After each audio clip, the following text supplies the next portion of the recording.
Dawn broke over Timberfall's timber yard, where Mira directed her crew through practiced hand signals, deaf to their saw's harsh song but attuned to every vibration through the pine-scented air. Gareth Hale hunched over his tin coffee cup, appearing every inch the broken old lumberjack the Baxter gang expected when their horses thundered through the gates. "Poor little deaf woman," Cole Baxter's enforcer sneered, circling Mira like a wolf.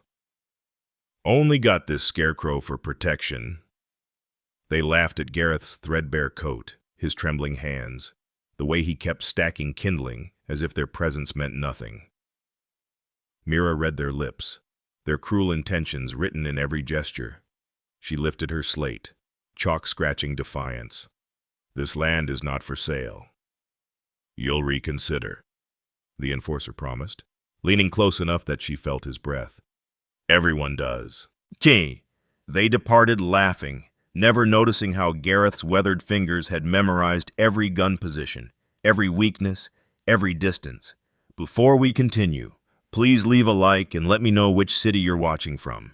Now, let's get back to the story." The evening ritual had become second nature over 5 months. Mira ladled venison stew into blue willow bowls while Gareth sliced yesterday's bread. Their movements synchronized like dancers who'd performed together for years. No words passed between them, none could yet. The cabin hummed with understanding deeper than speech. Gareth watched Mira's hands as she served, noting the calluses from handling timber, the careful grace despite her work-hardened fingers.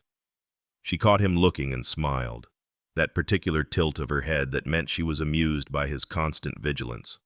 He'd been watching over her since that first day he'd wandered into Timberfall, looking for work and finding instead a purpose he hadn't known he'd been seeking. The lamp's glow caught her reflection in the window glass as she moved about the cabin, and Gareth found himself studying both the woman and her ghost image, the way he'd once studied terrain through field glasses. She paused behind his chair, her hand touching his shoulder briefly, a gesture that froze him in place. Her fingers moved in the signs she'd been teaching him, "Thank you for staying." His hand moved unconsciously to his right hip, where his gun belt had rested for 20 years of cavalry service. The absence still felt wrong, like a missing limb. But that was another life, before Arizona, before the things that drove him to bury his identity under worn flannel and assumed frailty. After supper, while Mira bent over her ledgers, Gareth slipped out to the barn. The ladder to the loft creaked under his weight. He'd meant to oil it, but somehow never did, as if maintaining that small alarm was necessary. Behind stacked hay bales sat his trunk, leather cracked but locks still solid. He didn't open it tonight, just rested his palm on the lid, feeling through the wood the weight of what lay inside the folded uniform of a cavalry sergeant. The twin Colts with 5th Scout engraved on their handles, the commendations he'd never framed, the discharge papers that called him exemplary, while his nightmares called him other things entirely. Below, the horses shifted in their stalls. One nickered softly Mira's mare, always nervous since the Baxter gang had started circling. Animals knew trouble better than people, most times.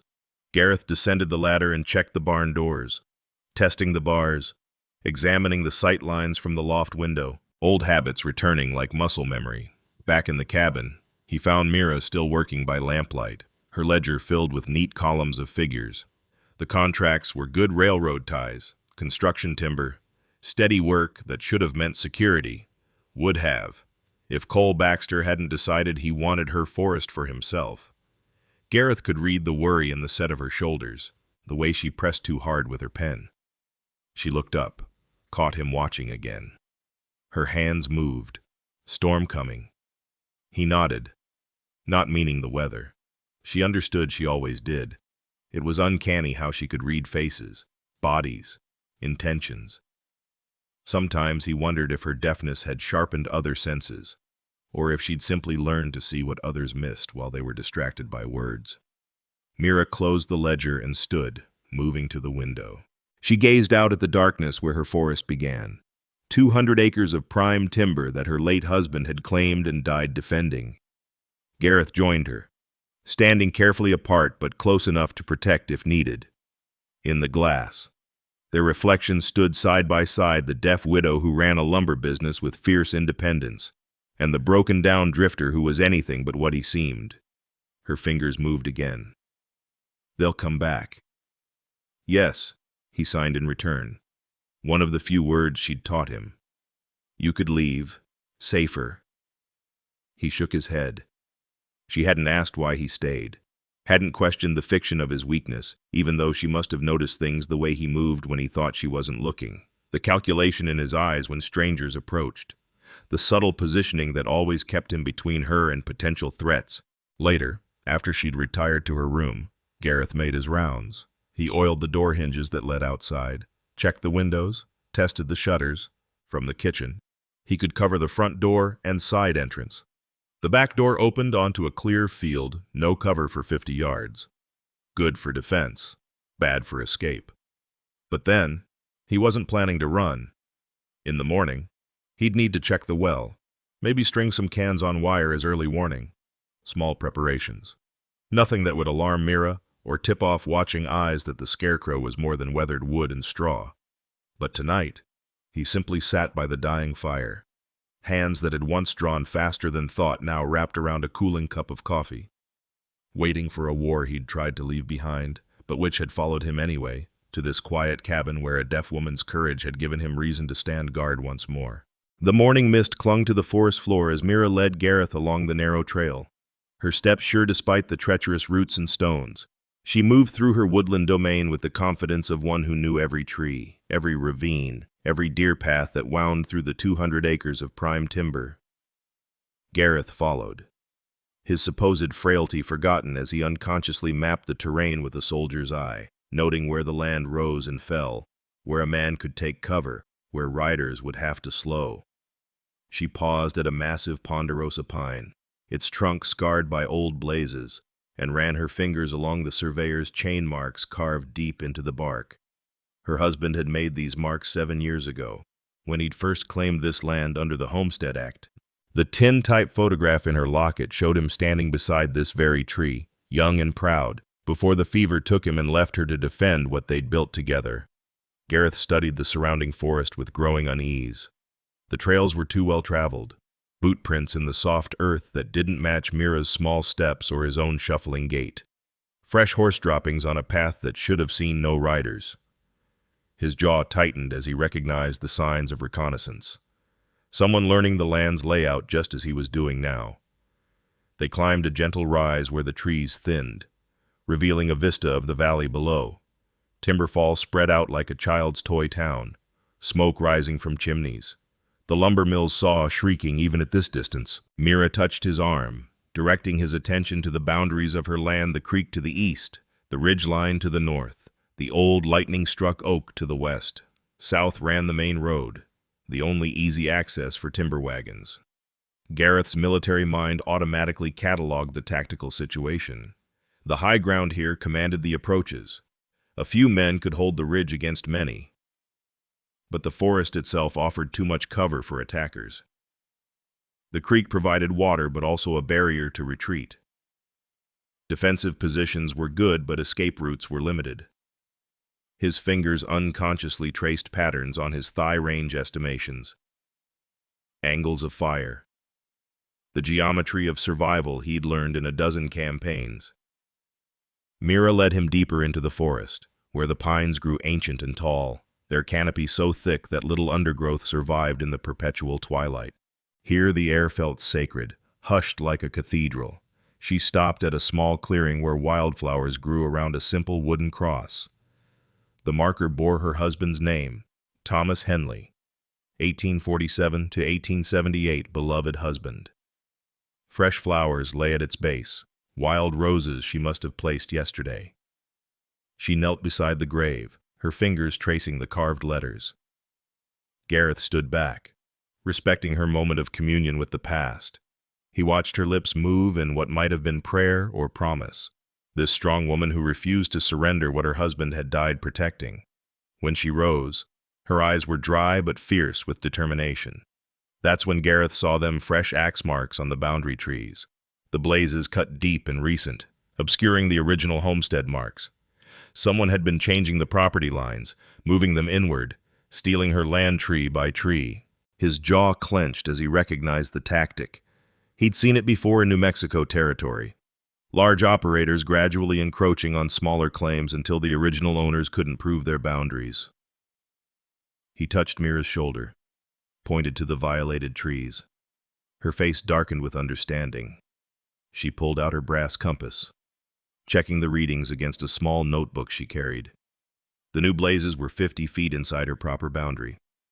At this rate, Baxter would claim 10 acres without firing a shot. They followed the trail of damaged trees, finding more evidence of trespass. Stumps where valuable pines had been cut and hauled away. A new trail carved through her forest, wide enough for wagons. Hemp rope tied around trees, marking future victims. At one point, Gareth found brass cartridge casings in the dirt someone had been shooting, perhaps trying to drive off wildlife or simply announcing their presence. Mira's hands moved rapidly in signs Gareth couldn't fully read, but her anger was clear in every gesture. She showed him the original homestead claim stakes, iron rods driven deep into the ground, now pulled up and tossed aside. Without these markers, without witnesses, proving her boundaries in court would be nearly impossible. The sun climbed toward noon as they made their way back, both silent in their own thoughts. Gareth found himself counting paces, memorizing landmarks, planning fields of fire. Old instincts awakened with each step.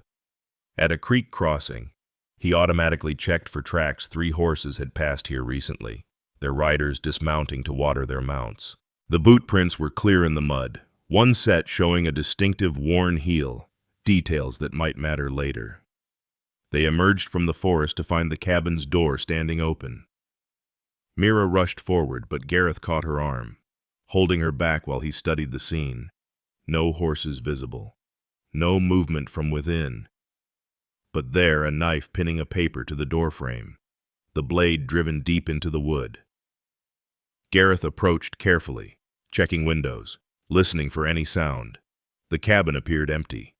Nothing disturbed inside. He pulled the knife free, a cheap blade, meant to intimidate rather than harm. The paper bore a simple message in crude letters. Final offer. Sell or burn. 3 days. B.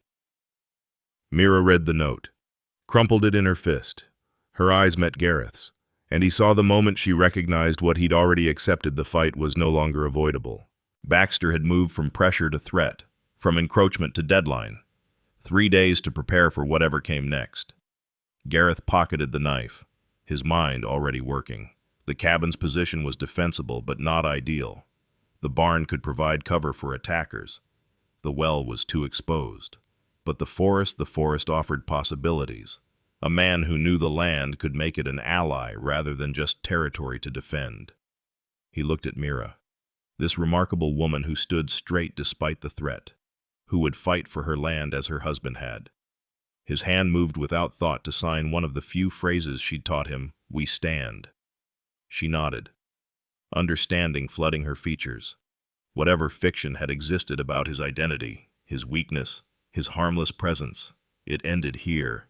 The scarecrow was about to reveal the soldier beneath the straw. As they entered the cabin together, Gareth began mental preparations for a war he'd thought he'd left behind, while Mira started her own preparations for a battle she'd always known would come. The afternoon sun slanted through the windows as they worked in companionable silence. 2 people who'd found each other at the edge of violence, preparing to meet it together. Outside, the forest stood eternal and patient, holding its secrets, waiting to see who would claim it when the 3 days ended.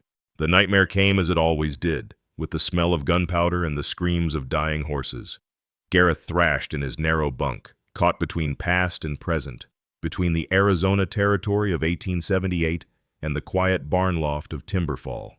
In his dream, the Apache warriors came over the ridge like phantoms, their war cries mixing with the bugles of the 5th Cavalry. Lieutenant Morrison fell first, 3 arrows sprouting from his chest, his last order dying on his lips. Then Corporal Beck, trying to reload his Springfield with shaking hands before a war lance found him. Gareth had held the line that day. his twin Colts speaking their deadly language while men fell around him. 37 Apache warriors, 23 cavalry soldiers. By sunset, Gareth stood among the dead, his uniform soaked in blood that wasn't his own, the sole survivor of what the newspapers would call the massacre at Skeleton Canyon. They'd promoted him to sergeant, given him a commendation, called him the Devil of the Fifth for the way he'd moved through that battle like death incarnate. But all Gareth remembered were the faces of boys who'd never see home again. He woke gasping, his undershirt soaked with sweat, hands reaching for weapons that weren't there.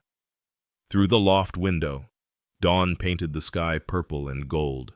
5 years since he'd walked away from the cavalry, and still the dreams followed him like loyal dogs. He dressed slowly, pulling on the persona of the broken old man like armor, hunching shoulders that wanted to square themselves to military attention.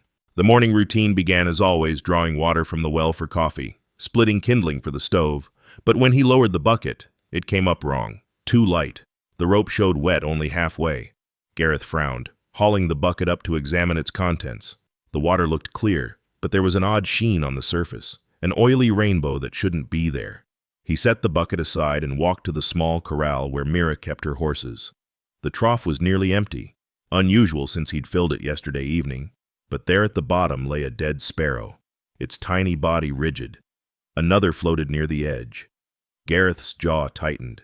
He'd seen this before in Texas, when cattlemen wanted to drive out farmers. Kerosene poured into wells, not enough to kill humans quickly, but enough to sicken livestock and make the water undrinkable.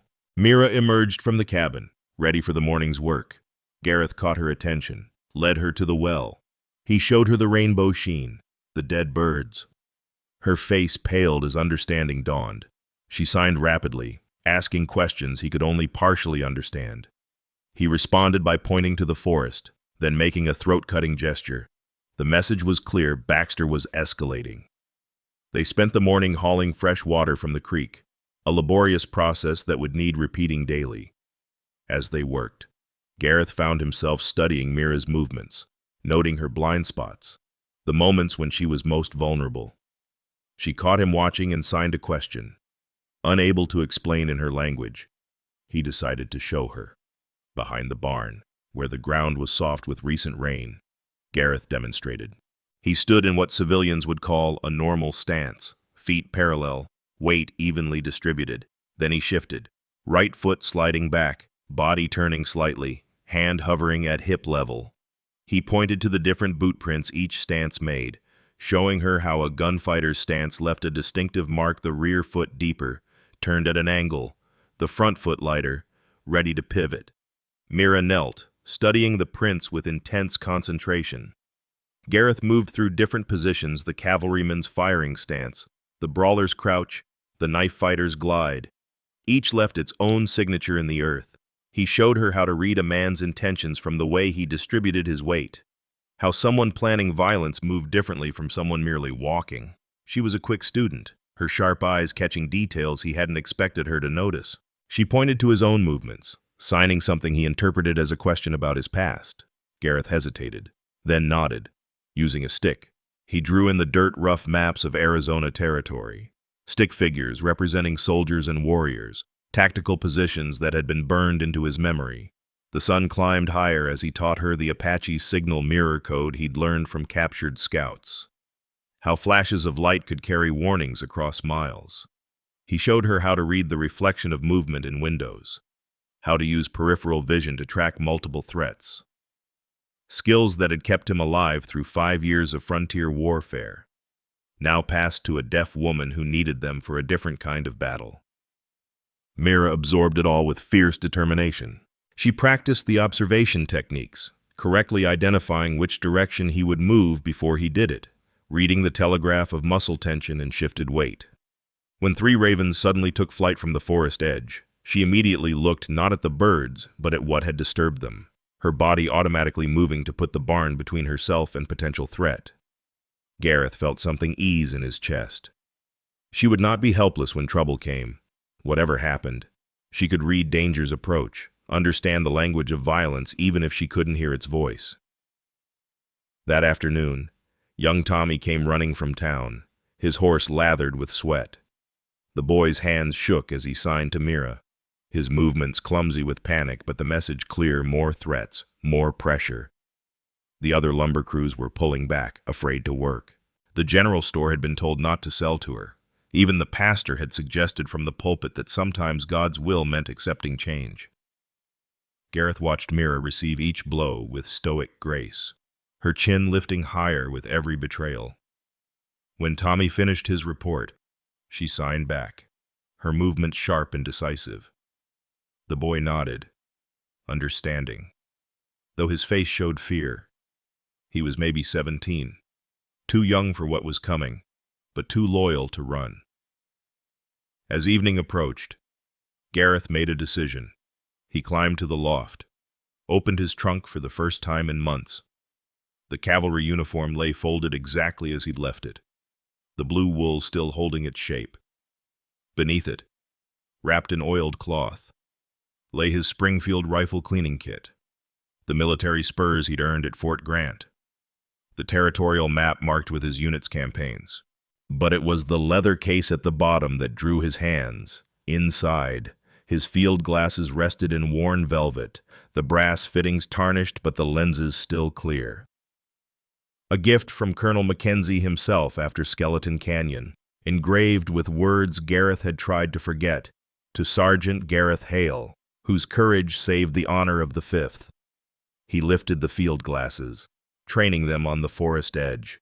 Through the magnified view, he saw what naked eyes would miss: disturbed brush where men had passed, a flash of metal that might be a rifle barrel, the straight line of a hat brim among the organic curves of nature. They were being watched, had been for hours probably. Returning to the cabin, he found Mira at her ledgers again, calculating losses, planning contingencies. He touched her shoulder, signed the word she'd taught him for danger, then pointed outside. She understood immediately, her body tensing, but when he showed her the field glasses, demonstrated their use. Her fear transformed into something else, determination mixed with a warrior's appreciation for useful tools. They spent the evening in preparation, cooking extra food that would keep, filling every container with creek water, checking weapons. Gareth cleaned his old Springfield rifle, the movements automatic after years of practice. Mira watched his hands work, seeing the expertise he could no longer hide. When he finished, she signed something he didn't recognize, then tried again with simpler gestures. Soldier, known all along. He nodded, abandoning pretense. She studied his face, as if seeing him clearly for the first time, not the broken drifter who'd appeared months ago, but the warrior beneath. Her own signs came slowly, carefully, making sure he understood why stay, why protect. Gareth had no signs to answer with, no way to explain the weight of ghosts, the need for redemption, the way her courage had called to something in him he'd thought dead. Instead, he picked up a piece of charcoal from the stove, wrote on a piece of kindling, "Someone has to stand." She read the words, her eyes glistening. Then she took the charcoal, added her own message, "Not alone." Outside, darkness gathered around the cabin like a held breath. Somewhere in that darkness, men prepared for violence, believing they faced only a deaf woman and a broken old man. They would learn otherwise. Gareth felt the familiar cold settling into his bones, the crystalline clarity that had carried him through Skeleton Canyon and a dozen other battles. The warrior was waking, called not by duty or orders, but by choice, by a woman whose silence spoke louder than commands, whose courage deserved a defender. The devil of the 5th still lived, and those who threatened Mira would discover that some legends were built on truth. The ride to town took an hour through the morning heat, dust rising from the wagon wheels like smoke signals announcing their approach.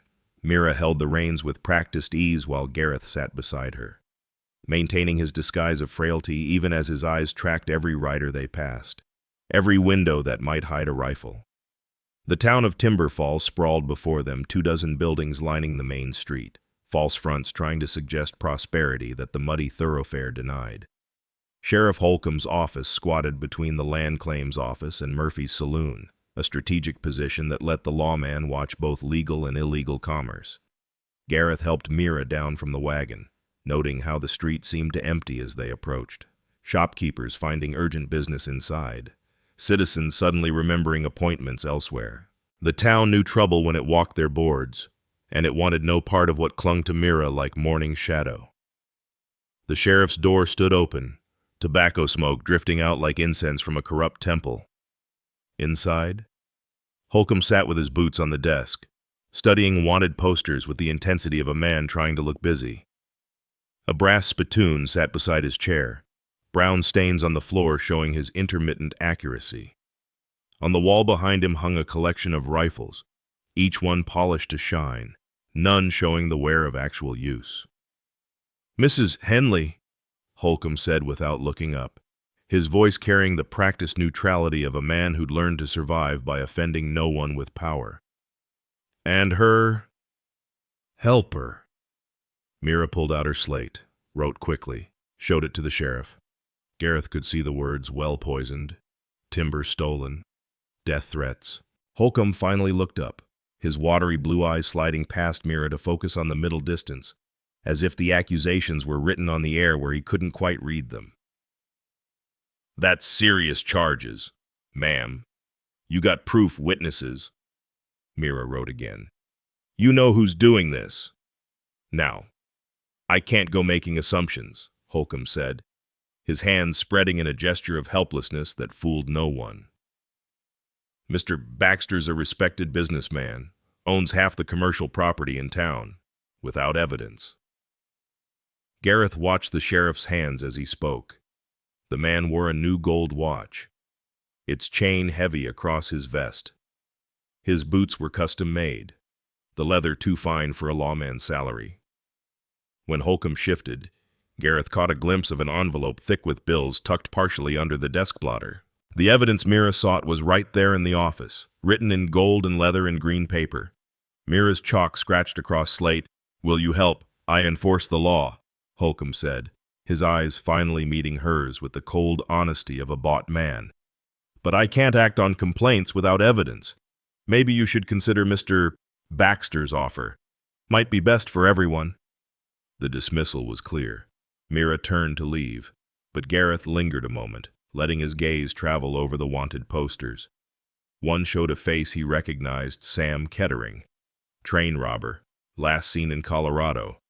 Gareth had heard Kettering was riding with Baxter now, using a different name. Information worth keeping. Outside. Mira's composure cracked slightly, her hands trembling as she climbed back onto the wagon. Gareth touched her arm, pointed toward the general store. They needed supplies regardless of the town's cooperation. She nodded, understanding that surrender started with small retreats. Morrison's General Store was the largest building on Main Street, its windows displaying everything from penny candy to plow blades. The pickle barrel by the door sent out its vinegar perfume, competing with the smell of coffee beans and leather goods. Inside, bolts of fabric lined one wall, calico and gingham, wool and cotton, the materials of frontier life waiting to be cut and sewn into civilization. Mr. Morrison stood behind the counter, his usually friendly face tight with anxiety. His wife busied herself with unnecessary rearrangement of canned goods, avoiding eye contact.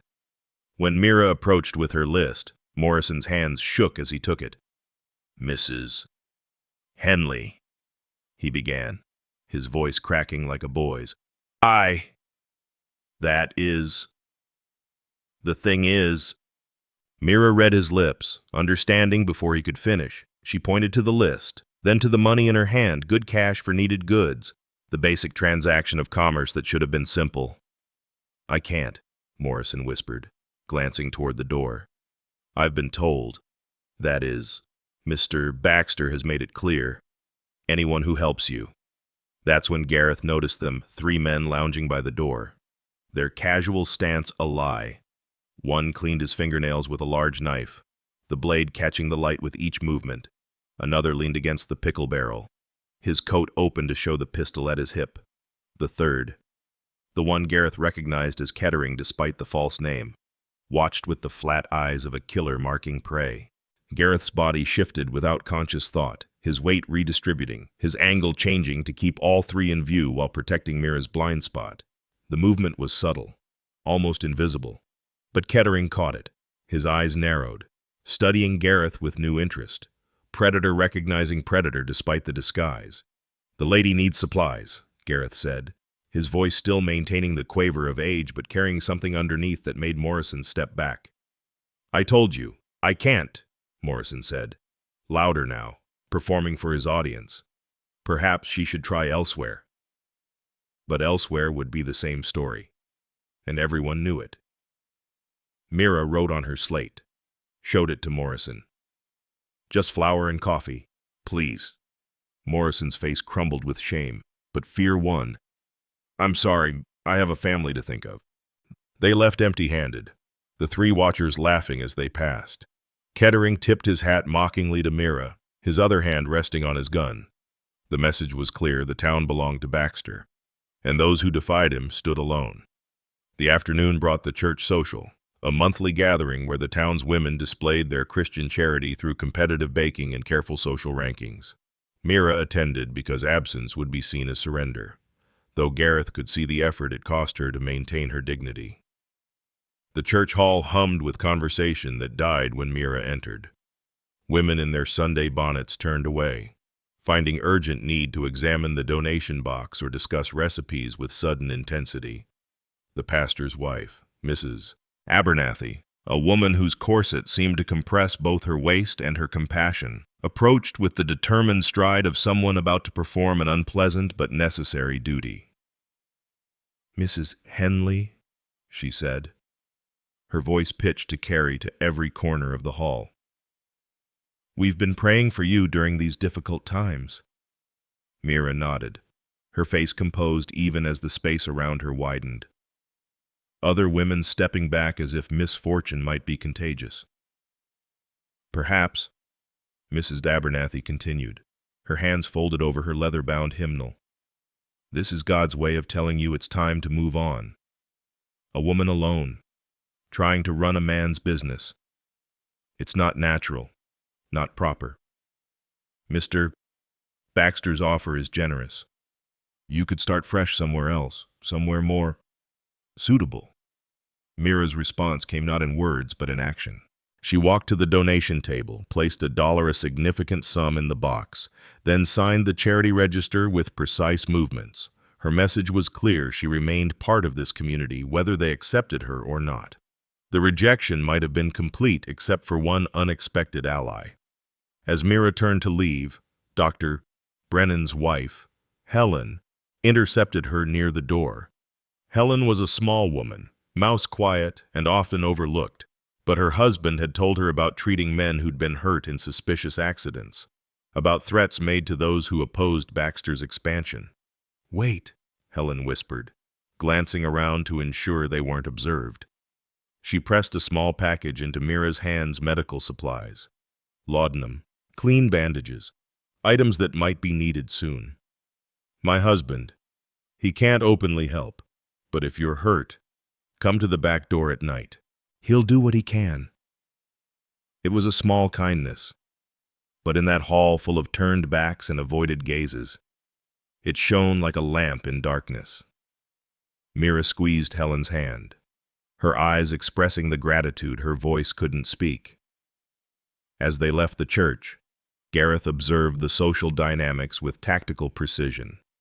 The banker, Thornton, wore a new suit, Baxter's money flowing through legal channels.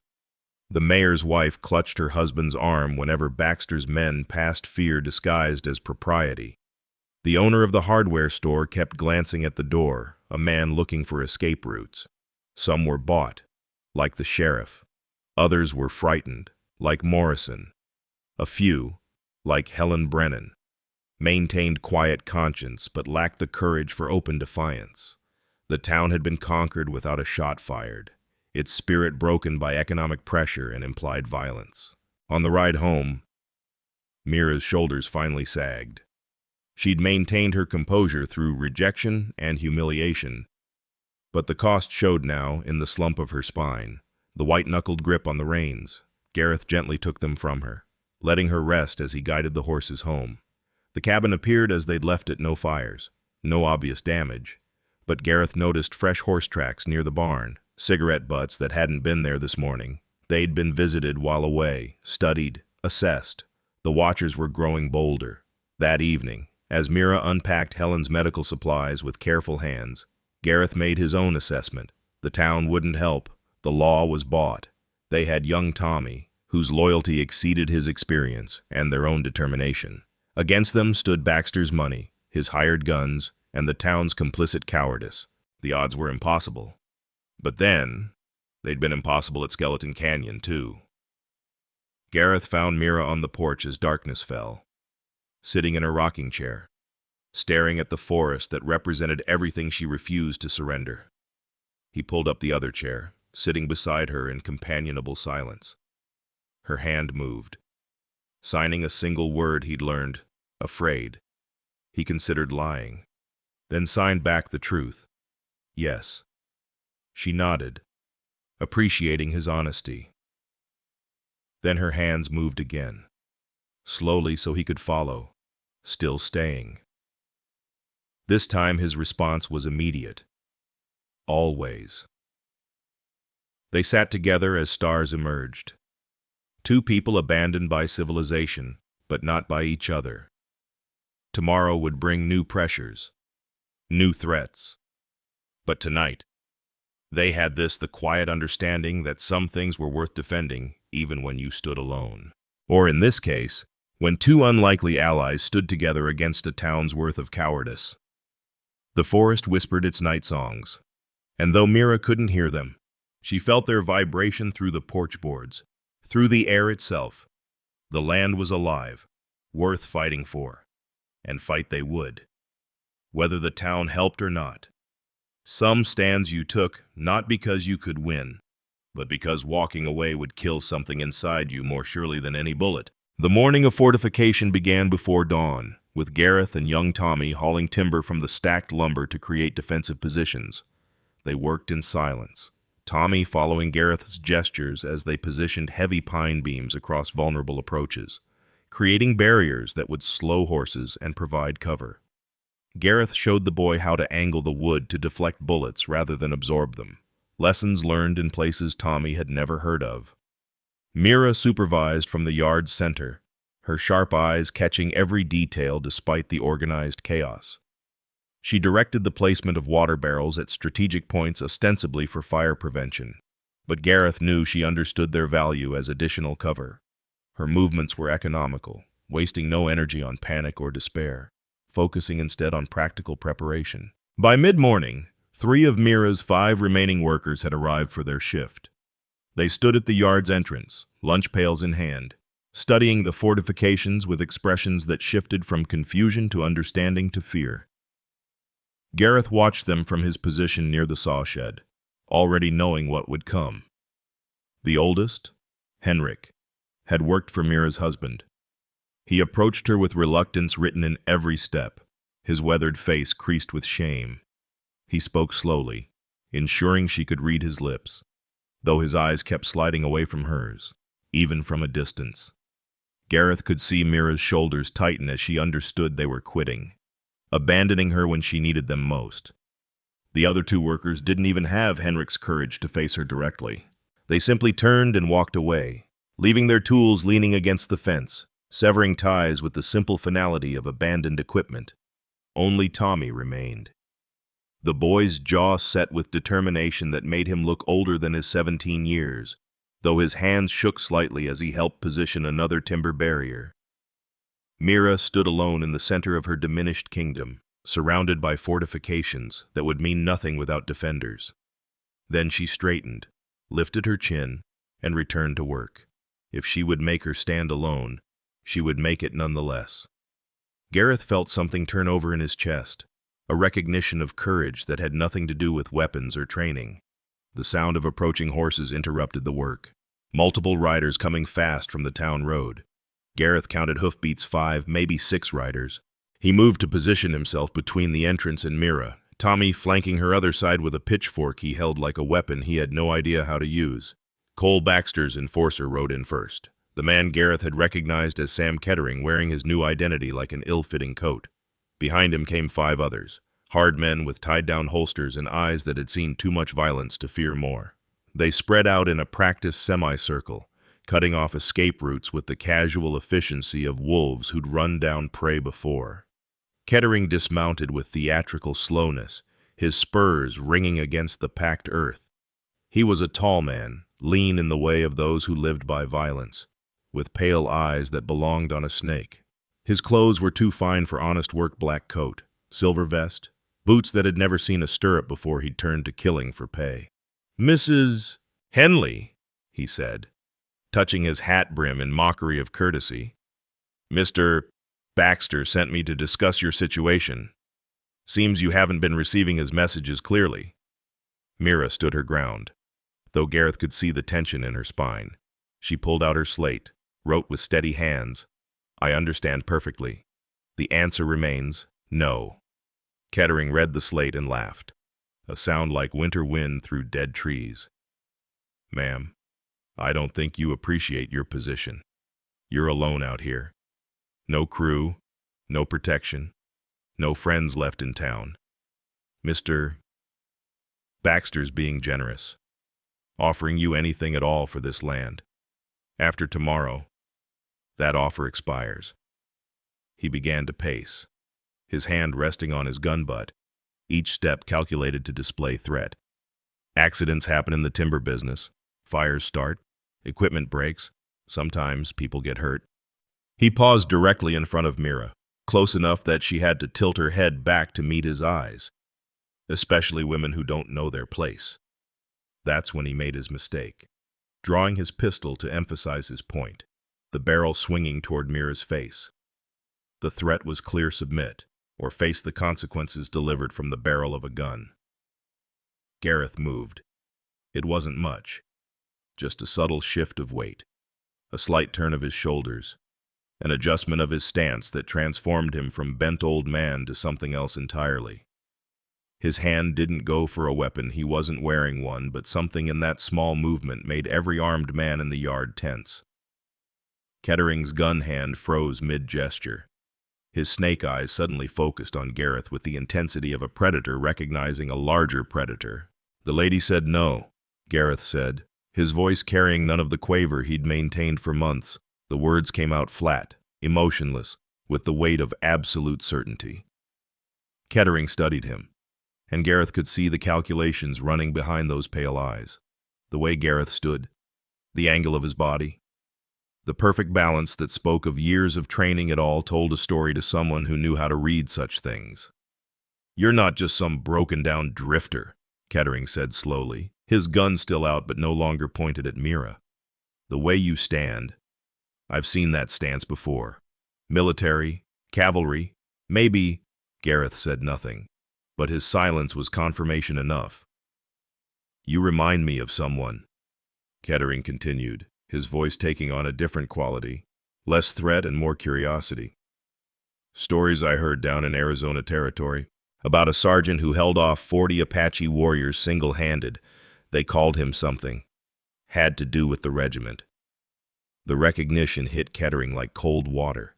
His face actually paled, the gun lowering to his side.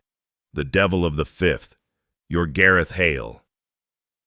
The name rippled through the other gunmen like a stone dropped in still water. 2 of them actually stepped back, hands moving away from their weapons. These were men who lived by violence, who understood its practitioners, and they knew that name, knew what it meant. "Can't be," one of them muttered. "Hale disappeared 5 years ago. Heard he was dead." "Not dead," Kettering said, his voice carrying new respect and wariness. "Just retired. Until now." The dynamic in the yard had shifted completely. What had been a simple intimidation, 6 armed men against a deaf woman and a boy, had become something else. Gareth still stood unarmed, still wore the clothes of a laborer, but the fiction was gone. Every man there could see what Kettering saw, the perfect stillness of someone who'd moved through violence so often it had become home, the economy of motion that spoke of lethal efficiency. "Mr. Baxter doesn't know, does he? Kettering said, something like amusement creeping into his voice. He sent us to threaten a woman protected by the devil himself. That's rich. Doesn't matter who he is, another gunman said, but his voice lacked conviction. He's one man, no gun. We're 6. Kettering laughed at that. You didn't hear the stories. At Skeleton Canyon, he was one man against 40. When they found him, he was sitting on a rock, reloading, surrounded by corpses. Both Colts empty, knife broken, covered in blood that wasn't his. The Apache called him something in their language means, he who walks through death. The silence stretched, heavy with implication. Tommy stood frozen, the pitchfork forgotten in his hands. Mira watched the interplay with sharp intelligence, understanding that something fundamental had shifted even if she couldn't hear the words.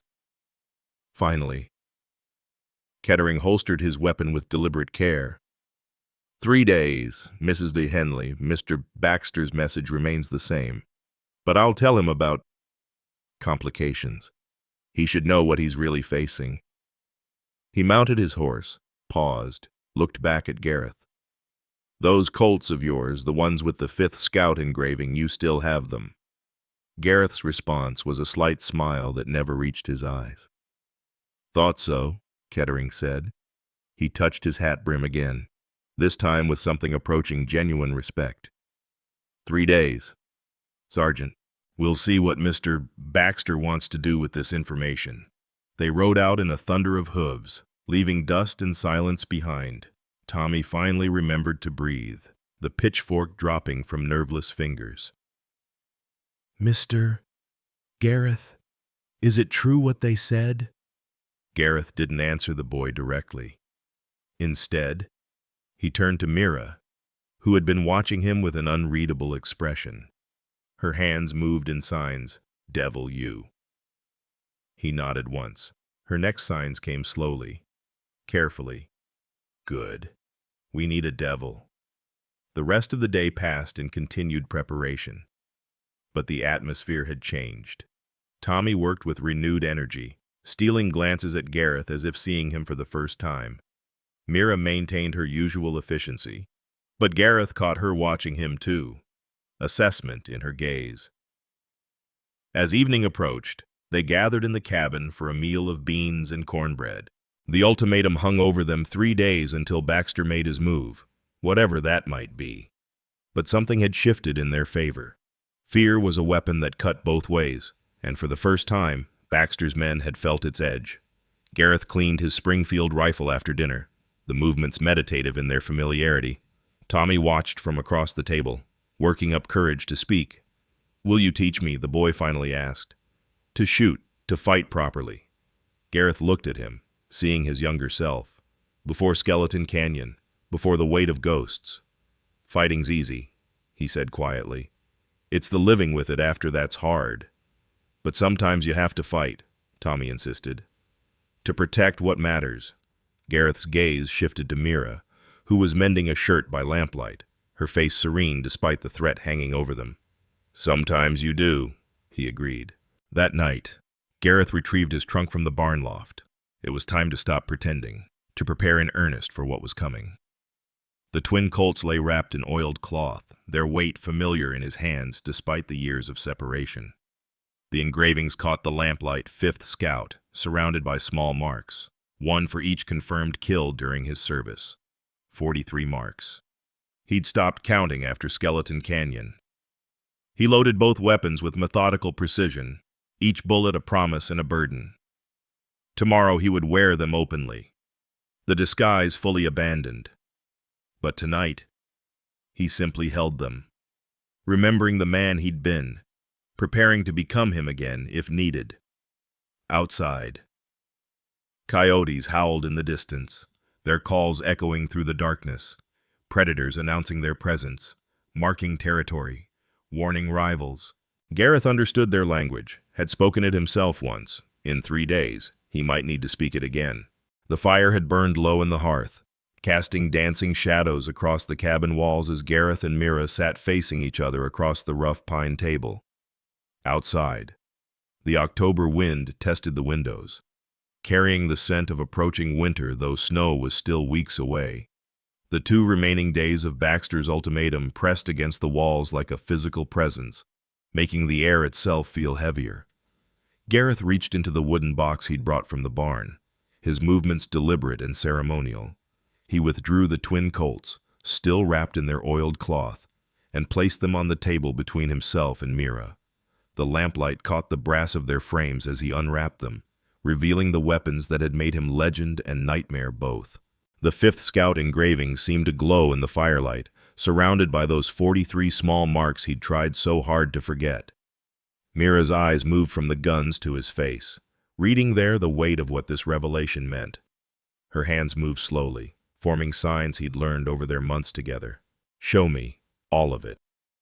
From the box, Gareth pulled out the tintype photograph of his regiment, 23 men standing in formal poses, their faces young and confident before Skeleton Canyon taught them the true price of frontier service. His finger traced across the image Lieutenant Morrison, who'd loved Shakespeare and died quoting Hamlet, Corporal Beck, who'd been saving to bring his Swedish bride west, Private Jensen, barely 18, who'd joined for the adventure and found only darkness. "All dead," Gareth said quietly, knowing Mira could read his lips. "All but me." He pulled out his leather holsters, the cavalry brass tarnished but still bearing the crossed sabers of the mounted service.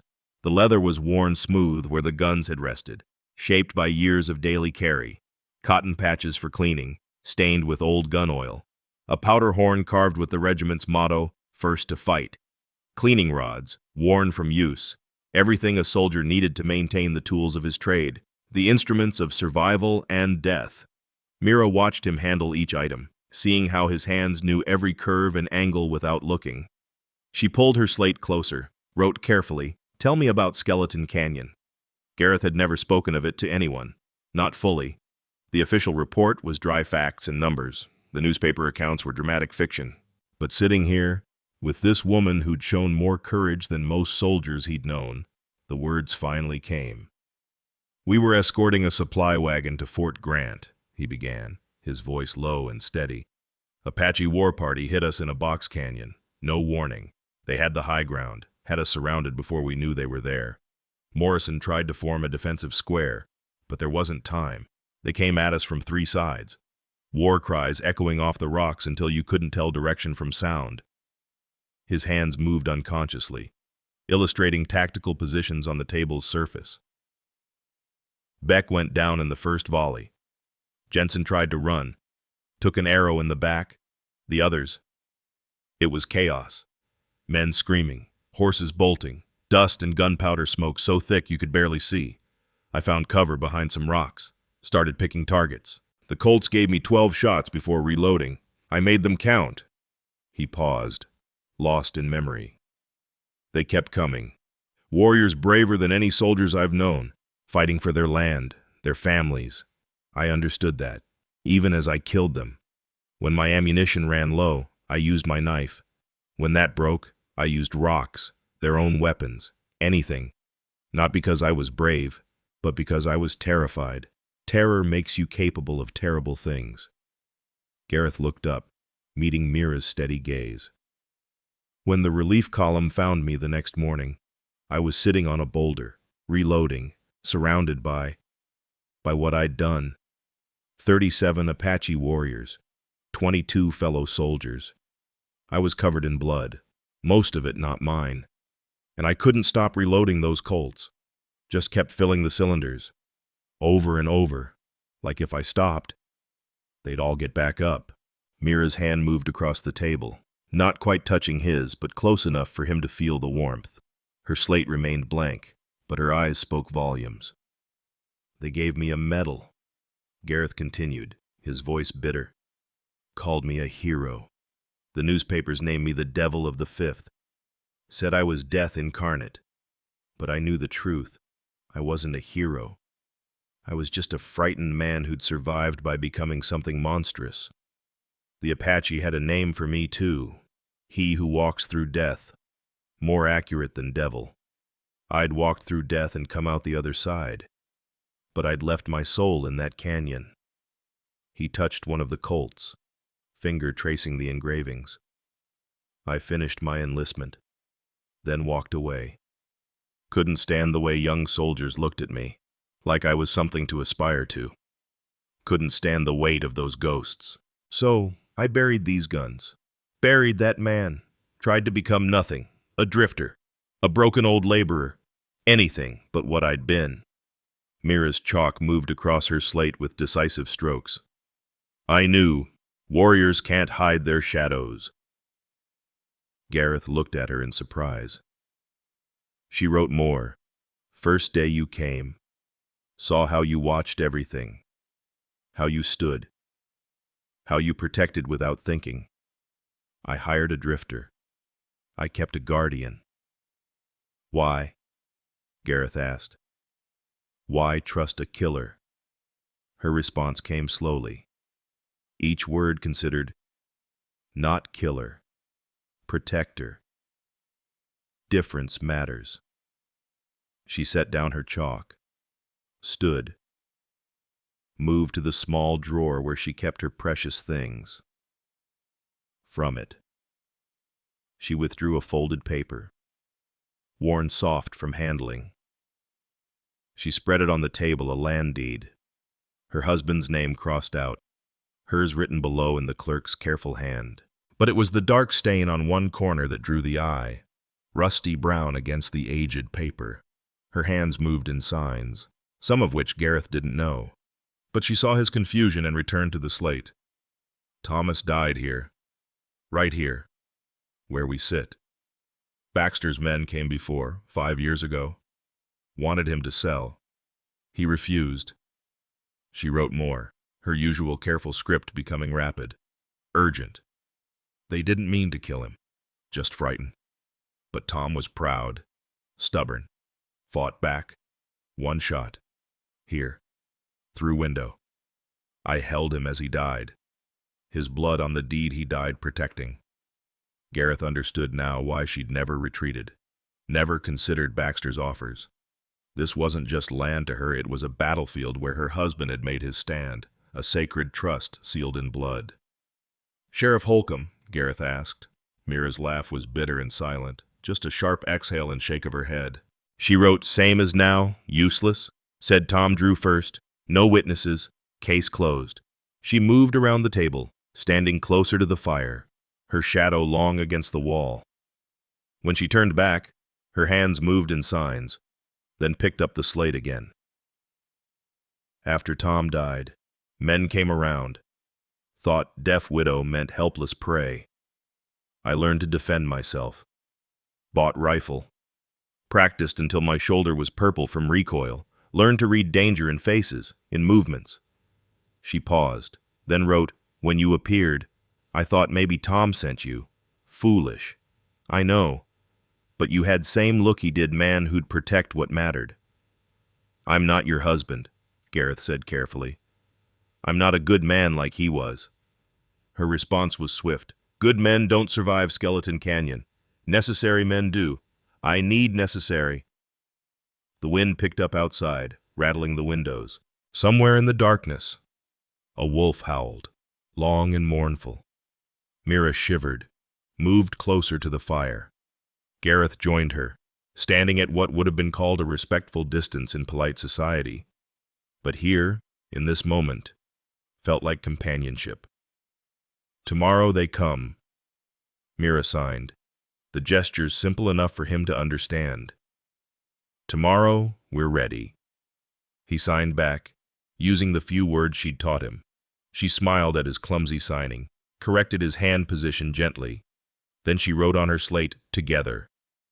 Together, he said aloud, knowing she could read the word on his lips. They spent the remaining hours of darkness in preparation. Gareth cleaned both Colts with methodical precision, the familiar ritual calming his nerves, gun oil and cotton patches, cleaning rods moving in practiced patterns. Each weapon was stripped, cleaned, oiled, reassembled. The mechanical meditation of a warrior preparing for battle. Mira worked beside him, loading rifles with the same careful attention. She had 3 her husband's Winchester, a Spencer carbine that had seen better days, and an old Henry rifle that looked like a Civil War veteran. She cleaned each one, checked the sights, loaded them with deliberate care. Her movements were unpracticed compared to Gareth's, but what she lacked in experience she made up for in determination. As dawn approached, painting the eastern sky purple and gold, they made final preparations. Gareth strapped on the holsters for the first time in 5 years, the weight familiar and foreign simultaneously. The Colts settled into place like they'd never left, extensions of his will made manifest in steel and lead. Mira had changed into her husband's work clothes canvas pants, leather boots, a man's shirt that hung loose on her smaller frame, practical clothing for what might come. She'd tied her hair back severely, out of the way. When she picked up the Winchester, she held it with the confidence of someone who'd made peace with violence as a tool of protection. Gareth pulled out the box of ammunition, counting cartridges. Enough for a siege, if it came to that. He loaded extra cylinders for the Colts, a trick he'd learned from an old scout faster than reloading under fire. His knife, a new one since the original broke in Skeleton Canyon, went into his boot. Not that he planned to let anyone get that close, but planning and reality were often strangers in combat. Tommy arrived as the sun cleared the horizon, the boy's face pale but determined.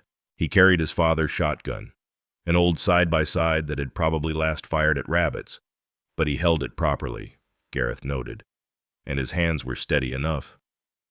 "Mr. Baxter's in town," Tommy reported, his voice cracking slightly.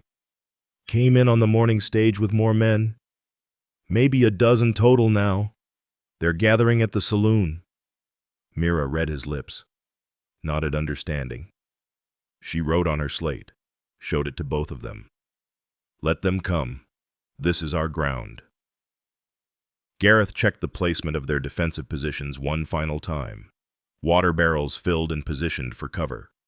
Clear fields of fire from the cabin windows. The barn doors barred from inside to prevent flanking. Escape routes to the forest if everything went wrong. It wasn't perfect, but it would do. The morning sun climbed higher, burning off the mist that clung to the forest edges. Somewhere in town, Cole Baxter was making his final plans, confident in his numbers, his money, his power. He knew now what he faced Kettering would have told him about the Devil of the Fifth.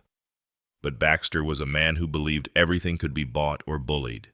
He would come, and they would be ready. Gareth stood beside Mira on the porch, watching the road that would bring their fate. His hand rested on the butt of one Colt. Her hands gripped the Winchester. Behind them, Tommy took position at a window. 3 people against however many Baxter brought. The odds were impossible. But then, Gareth thought, they'd been impossible at Skeleton Canyon too. And sometimes, impossible odds were just another way of saying that surrender wasn't an option. Sometimes you stood not because you could win, but because standing was all that separated you from the darkness. The morning grew warmer, shadows shortening as noon approached. Soon now, very soon. The dust rose from the south road like smoke from a distant fire. 7 horses moving in formation through the noon heat. Gareth stood at the timber yard gate, the twin Colts heavy at his hips, their weight both familiar and strange after 5 years of absence. Beside him, Mira gripped her Winchester with white knuckles, though her face remained composed. The October sun hung directly overhead, eliminating shadows, leaving nowhere to hide. 7 riders, Gareth said, knowing Mira could read his lips. Baxter's in the center, gold watch chain catching the light. She nodded, adjusting her grip on the rifle. Her husband's work clothes made her look smaller, more vulnerable. But Gareth knew better.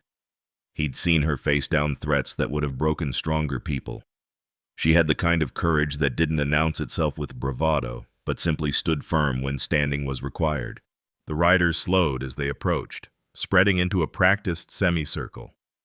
Cole Baxter rode a black stallion that probably cost more than most men made in a year, his silver conchos glinting like stars against the dark leather of his saddle. He was a big man, soft around the middle from good living, but with the kind of confidence that came from never having personally faced consequences. Kettering rode to Baxter's right, his pale eyes scanning the defensive positions with professional interest. The other 5 were hired guns, their faces partially hidden by bandana masks pulled up against the dust. But Gareth could read their types in their postures, 2 young ones eager to prove themselves. 3 veterans who'd evaluate the situation before committing. They stopped 20 feet from the gate, their horses stamping and blowing, rowel spurs jangling as riders adjusted positions. A dust devil swirled between the 2 groups, a miniature tornado that scattered dried leaves and grit before dissolving into nothing. "Mrs. Henley," Baxter called out, his voice carrying the assumed authority of wealth. "I've come to discuss your situation personally. Seems there's been some misunderstanding about my generous offer." Mira stepped forward, rifle held across her body. Not quite threatening, but clearly ready. She'd left her slate in the cabin, having no word she wanted to share with these men. Baxter's eyes shifted to Gareth, taking in the transformation from bent laborer to armed gunfighter.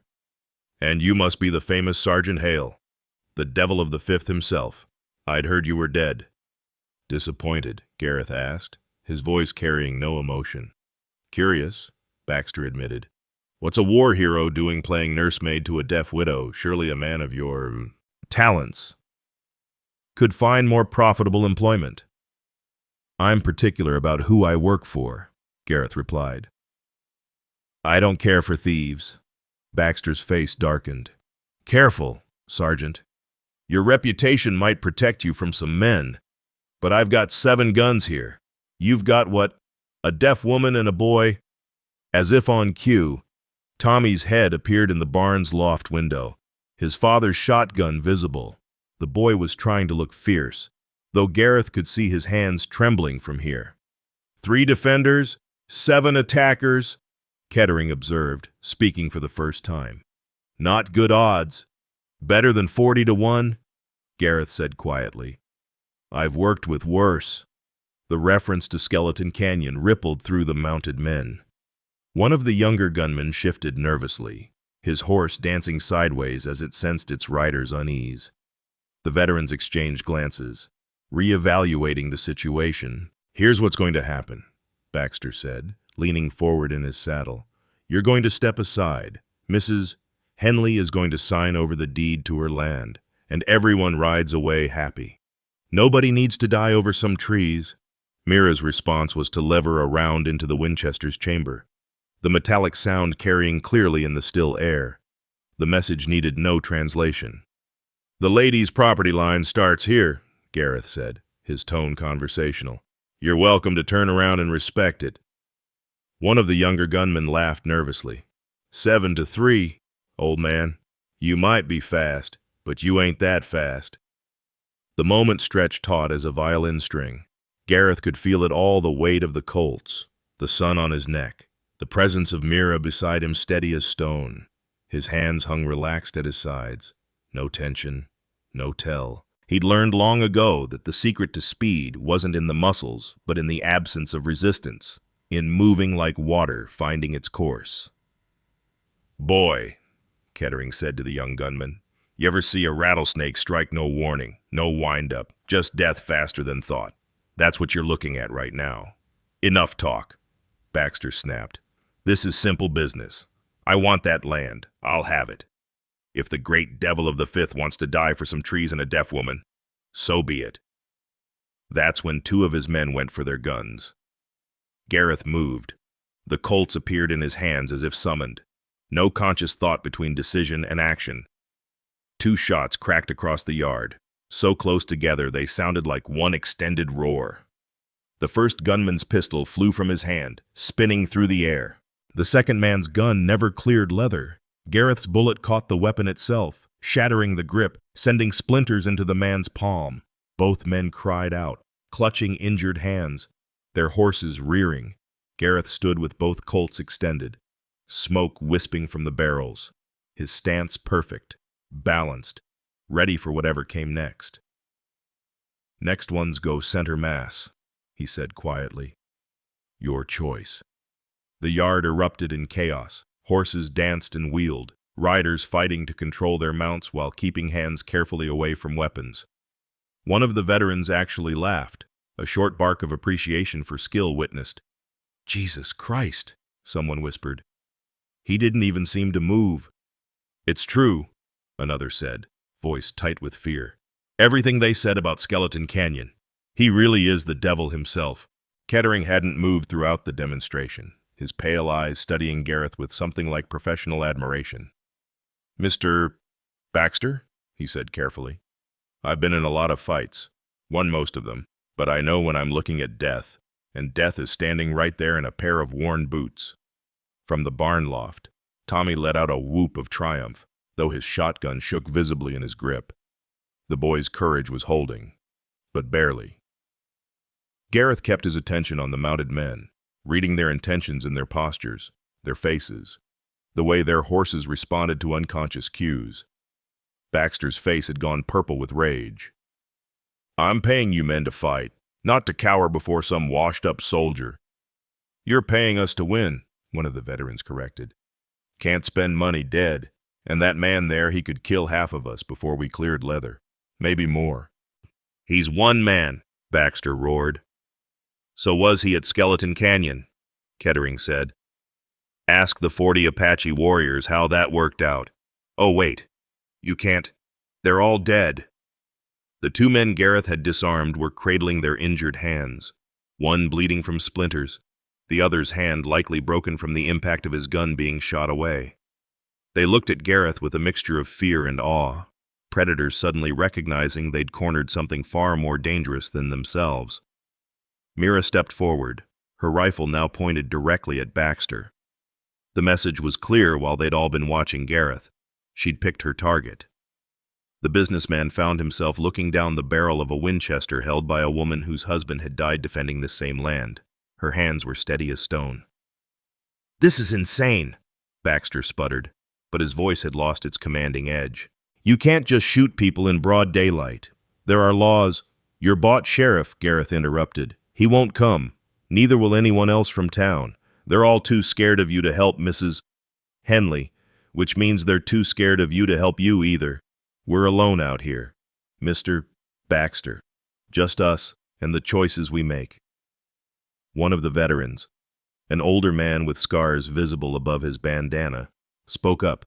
"I've ridden for a lot of men, Mr. Baxter.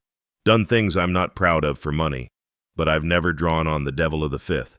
And I'm not starting today. You want this land. You'll have to find someone else to take it." He turned his horse and rode away. Not fast, not slow, just a man making a practical decision. Another followed, then another. Within moments, only Baxter, Kettering, and the two injured men remained. "Cowards!" Baxter shouted after them. "I'll ruin you. You'll never work again." "Better unemployed than dead," one called back without turning. Kettering looked at his employer with something approaching pity. "It's over, Mr. Baxter.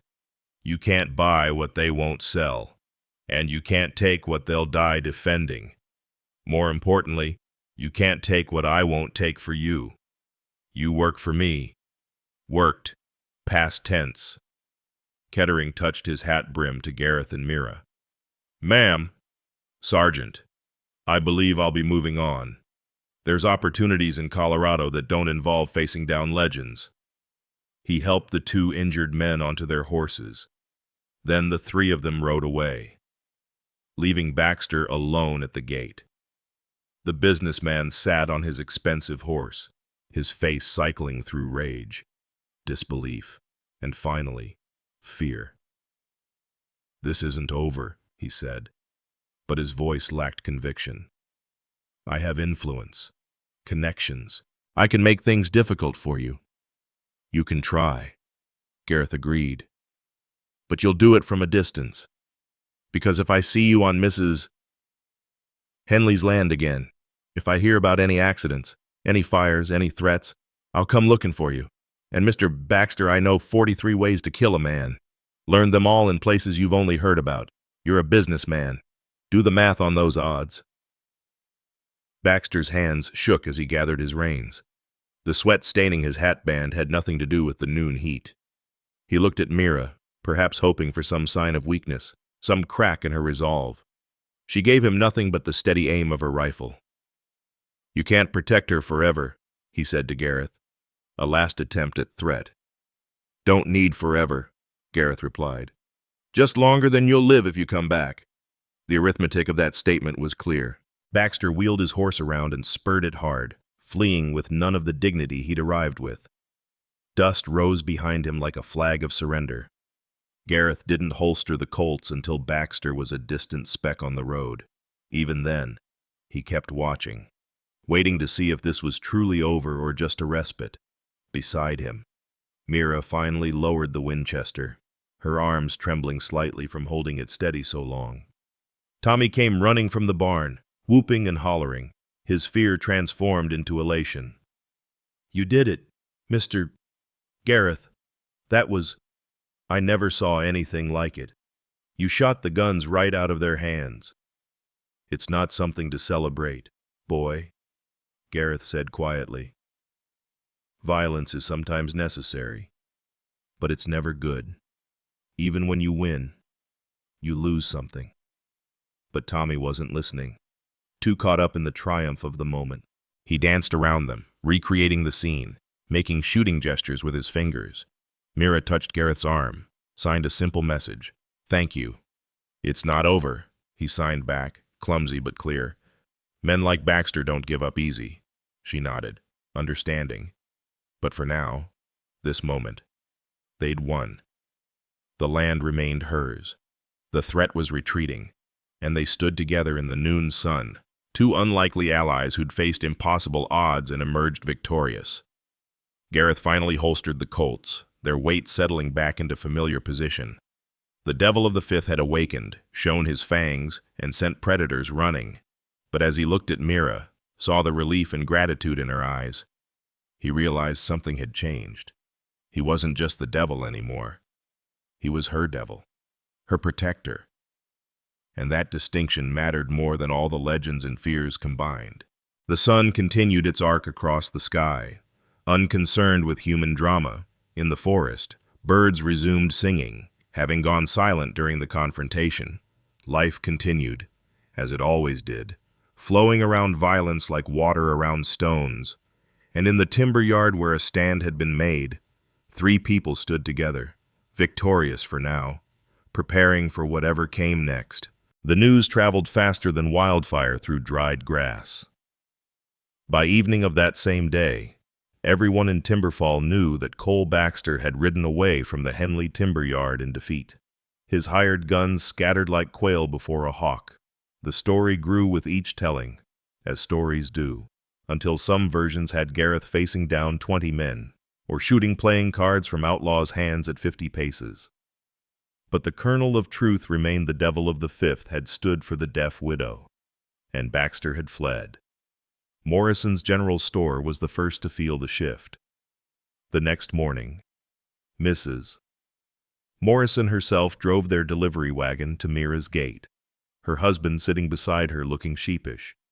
They brought flour, coffee, ammunition, and something more valuable, an apology. "We were wrong to turn you away," Mrs. Morrison said, speaking slowly so Mira could read her lips. "Fear makes cowards of us all.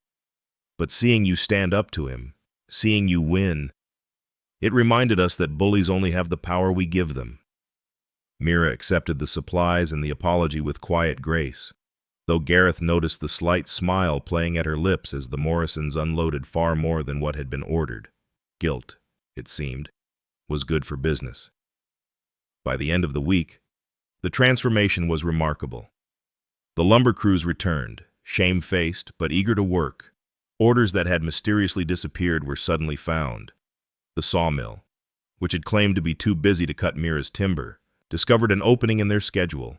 Even Sheriff Holcomb made an appearance, hat in hand, mumbling about misunderstandings and keeping the peace. Gareth watched it all with cynical amusement. The same people who'd abandoned Mira in her hour of need now wanted to bask in reflected glory. But Mira handled them with remarkable diplomacy, neither condemning nor fully forgiving, simply moving forward with business. 3 days after the confrontation, Doc Brennan arrived in his buggy. The elderly physician had been one of the few to show kindness through his wife during the troubles, and now he came openly, medical bag in hand. "Heard there was some excitement," he said, his eyes twinkling behind wire-rimmed spectacles. "Thought I should check on everyone, make sure there are no lingering injuries." He examined Tommy first, pronouncing the boy fit as a fiddle and twice as jumpy. Then Mira, who submitted to his ministrations with patient tolerance, but his real interest was in Gareth. "Sergeant Hale," he said, the title carrying respect rather than mockery. "I served as a surgeon during the war between the states. Saw plenty of men who carried their battles long after the fighting ended. Would you permit me to examine you?" Gareth hesitated, then nodded. In the privacy of the cabin, he removed his shirt, revealing the map of violence written on his skin, scars from Apache arrows, knife wounds that had healed badly, the puckered mark of a bullet that had passed through his shoulder at Skeleton Canyon. But it was the fresher injuries Doc Brennan focused on, the deep tissue damage from years of fighting, the joints worn from combat, the places where old wounds had never properly healed. "You're held together by will and wire," the doctor said bluntly. "That shoulder should have been properly set 5 years ago. The scar tissue is pulling everything out of alignment. And your hands, the knuckles, are showing signs of severe arthritis, the kind that comes from breaking them repeatedly. Still work fine when needed," Gareth said. "For now. But you're not a young man anymore, Sergeant. The body keeps score of every battle, and yours has been counting for a long time." Doc Brennan opened his bag, pulling out various bottles and implements. "I can help with some of it. Laudanum for the worst nights, though I suspect you won't take it. Liniment for the joints. And if you'll let me, I can break up some of that scar tissue, give you better range of motion." The treatments were painful, but Gareth endured them in silence. Mira watched from the doorway, concern written in the lines of her face. When Doc Brennan finally finished, wrapping Gareth's shoulder in clean bandages, she signed something the doctor couldn't understand, but Gareth could: pain for healing. A month passed in relative peace. November brought the first frost, silvering the grass in the mornings, warning of winter's approach. The timber business thrived as word spread that the Henley yard was under the protection of a living legend. Even more significantly, a representative from the railroad arrived, having heard about the quality of Mira's lumber and the reliability of her operation. "The Union Pacific needs ties for the southern expansion," the man explained, his eastern accent marking him as someone with real authority. "We're looking for a steady supplier, someone who can guarantee quality and delivery. Mrs. Henley, your reputation for honest dealing precedes you." The contract he offered was substantial enough to secure the business for years, enough to expand operations. Mira read it carefully, had Gareth review it as well, then signed with a steady hand. The railroad man shook hands with both of them, his grip firm and respectful. "We heard there was some trouble here recently," he said carefully. "The railroad prefers stable partners. Should we be concerned?" "The trouble's over," Gareth said simply. "Mrs. Henley's operation is secure." The man studied Gareth, taking in the way he stood, the Colts at his hips, the calm certainty in his voice. "I believe it is," he agreed. As November progressed, a new rhythm established itself. Gareth officially took the role of foreman, managing the crews and security while Mira handled the business side. They worked in smooth partnership, communicating through a mixture of signs, written notes, and simple understanding that needed no words. In the evenings, they often sat on the porch despite the cooling weather, wrapped in blankets, watching the sun set over the forest. Mira had 2 rocking chairs now, purchased from a carpenter in town who suddenly discovered he owed her a debt of gratitude. The chairs creaked in complimentary rhythm as they rocked, a peaceful sound that seemed to push away the echoes of violence. One evening, as flowering dogwood shed its last blooms in preparation for winter, Mira set aside her ledger and turned to Gareth with unusual intensity. Her hands moved through a series of signs, teaching him something new. "Home," she signed, the gesture encompassing not just the cabin but the land, the forest, the life they'd built and defended together. Gareth repeated the sign, his movements still clumsy but improving. Then he offered his own lesson, showing her the cavalry hand signal for safe, a closed fist held against the chest, then opened palm outward, as if releasing doves. She copied it perfectly, then combined the two signs in a fluid motion. Home safe. Safe home, creating a new meaning that belonged only to them. Their different languages, one born of silence and necessity, the other of warfare and survival, merged into something unique. The dinner bell rang, Tommy calling them in for the evening meal. The boy had taken over cooking duties with surprising skill, proud to contribute to what he now considered his family. They ate at the same table where Gareth had revealed his past, where Mira had shown him her husband's blood-stained deed. But now it was just a table where three people shared food and companionship. After dinner, while Tommy cleaned up, Gareth and Mira walked to the memorial grove. The wooden cross stood unchanged, but Mira had added something new, a small stone marker beside it with Gareth's name and the words, "Protector of the Peace." They're not a grave marker, but an acknowledgement of his place here. Presumptuous, Gareth signed, though he was touched by the gesture. True, she signed back. They stood in comfortable silence as darkness gathered around them. The forest whispered its evening songs wind through pine needles, the distant call of an owl, the rustle of small creatures preparing for night. Though Mira couldn't hear these sounds, Gareth had noticed she seemed to feel them, sensing vibrations through the ground, changes in air pressure, the visible movement of branches and leaves. Back at the cabin, they found a letter waiting, delivered by the evening post rider. It bore military seals, addressed to Sergeant Gareth Hale. Gareth opened it with trepidation, finding an official commendation from Fort Grant, acknowledging his continued service to frontier security and offering him a position as civilian advisor to the cavalry. "They want me back," he told Mira, ensuring she could read his lips clearly. Her face went still, carefully neutral, but he saw the tension in her shoulders, the way her hands clenched slightly. She signed a single word, "Going." "No," he said immediately, then repeated it in sign to be certain she understood. "No, my war is over. My place is here." The relief that flooded her features was almost painful to witness. She'd been prepared to lose him, to stand alone again, but hoping she wouldn't have to. Her hands moved in quick signs. "Why stay?" Gareth considered his answer carefully, then wrote on her slate, "Found something worth protecting that doesn't require destroying myself in the process." That night, as they sat by the fire going over plans for expanding the lumber operation, Gareth pulled out the partnership agreement he'd had the town lawyer draw up. It split the business equally between them, acknowledging his investment of protection and labor as equal to her investment of land and capital. Mira read it carefully, then looked up at him with questioning eyes. "Partners," he said simply. "In all things." She signed her agreement, and they shook hands formally, though the touch lingered longer than business required. The partnership was legal now, official, but it had been real since the moment he'd chosen to stand beside her against Baxter's threat. As winter approached, bringing the promise of snow and quiet months, the timber yard settled into peaceful productivity. The crew respected Gareth's authority, understanding that the soft-spoken foreman who helped them position logs was also the legendary gunfighter who'd faced down Baxter's entire gang. They treated Mira with newfound deference, recognizing her as someone who'd earned her position through courage as much as inheritance. Cole Baxter had left the territory entirely, his various businesses sold or abandoned, his reputation in tatters. Word was he'd headed to California, seeking opportunities that didn't involve crossing local legends.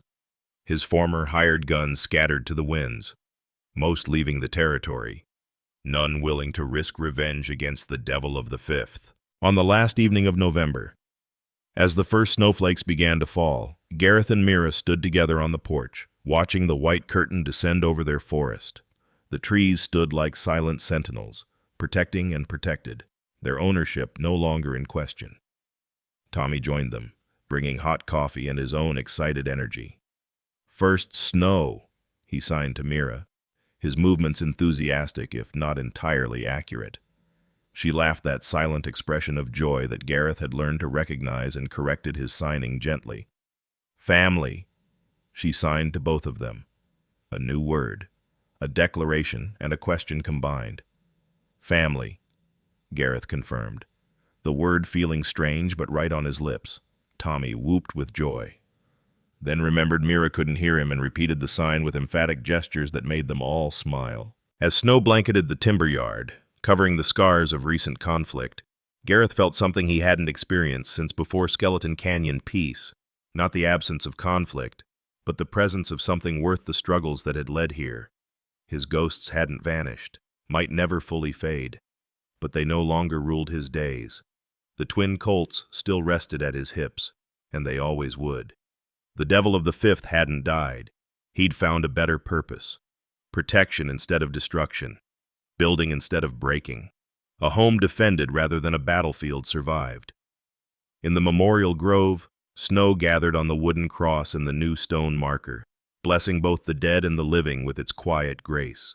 The forest stood eternal and patient, no longer threatened, holding its peace through the strength of those who'd fought for it. And in the warm cabin, lit by lamp and firelight, three unlikely souls who'd found each other at the edge of violence settled in for winter. Their different languages merged into understanding, their separate lonelinesses transformed into shared strength, their individual battles finally, truly, won. The winter passed in peaceful productivity, the timber yard becoming a symbol of something greater than commerce. When spring arrived, Timberfall itself had changed. The town that once cowered before Cole Baxter's threats now stood taller, understanding that courage could be contagious, that one stand against injustice could inspire others to find their own backbone. Gareth never returned to his disguise as a broken drifter. The twin Colts remained at his hips, but they never cleared leather again in anger. His reputation alone kept the peace, while his partnership with Mira showed the town that strength could protect rather than destroy. Young Tommy grew into a capable man under their guidance, learning that family wasn't always about blood, but about who stood beside you when standing cost everything. The memorial grove became a gathering place each Sunday, where Mira would teach sign language to anyone willing to learn. Her deafness, once seen as weakness, became the bridge to a new form of communication in Timberfall. People discovered that understanding didn't always require words, that sometimes the most important messages were conveyed in presence, in standing together, in the choice to protect rather than abandon. Have you ever been dismissed or mocked for something beyond your control, like Mira was for her deafness, only to prove your true strength when it mattered most?